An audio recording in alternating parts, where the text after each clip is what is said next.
All right, let's look at number 8 off of the worksheet. And again, these are the ones that are, I think, super helpful to do the table, so you can keep track of who's x and who's y for the original, for the inverse, what's the derivative, what's the reciprocal. So I think it's helpful to write out the little table.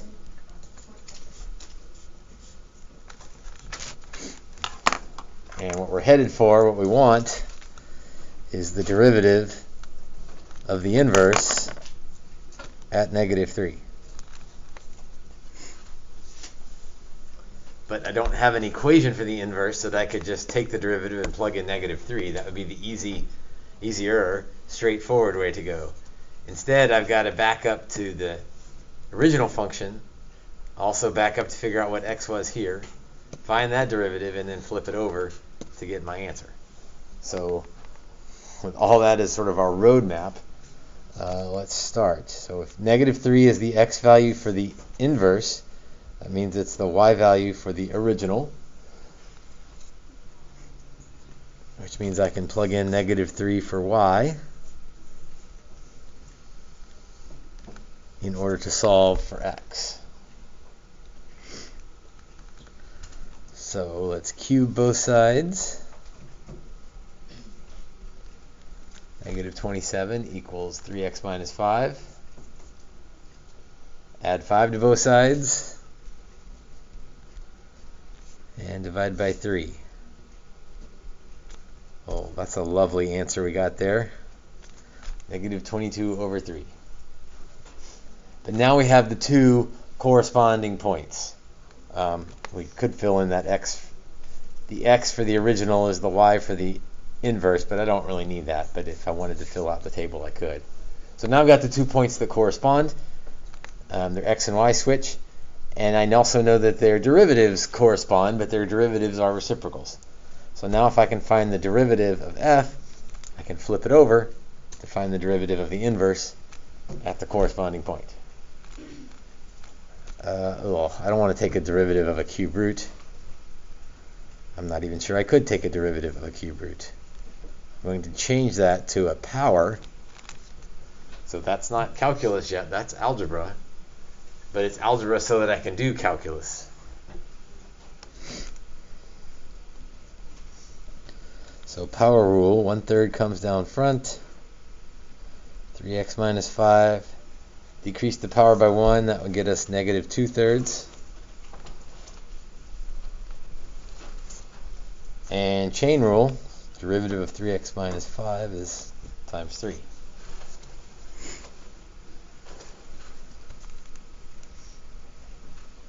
The 3 and the 1/3 cancel each other out. So, and then that's negative, so I'm going to put that on the bottom. 3x minus 5 to the 2/3.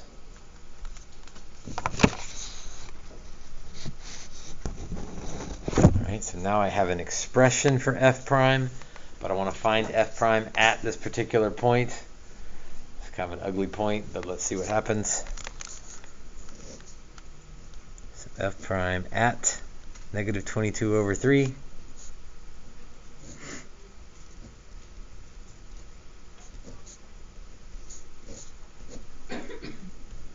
So we plug in -22/3. Start doing a little bit of algebra on that. See what happens. 3's cancel. -22 minus 5 is -27.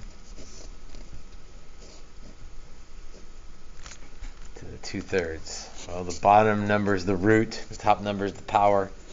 So if I cube root that, I get -3. And then if I square -3, I get 9. So 9 in the denominator.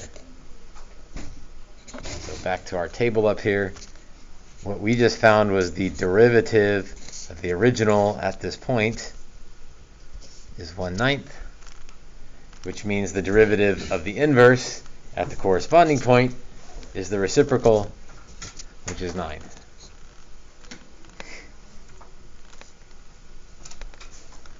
There are 2 of those on the test. One's in the free response section, one's in multiple choice. but it's still all the same steps. That's definitely one where you'll get some partial credit even on the multiple choice section, if you can show your work and get most of the way there. There's also one of these, there's a third question like this on the test that you don't have to work it all out. It basically gives you some of this information, but it doesn't give it to you in this format. It says things like f of negative 3 equals, or excuse me, f of negative 22 over 3 equals negative 3. So you have to recognize the function notation, and it gives you enough to fill out the table. You just have to recognize what it's giving you, where to put it.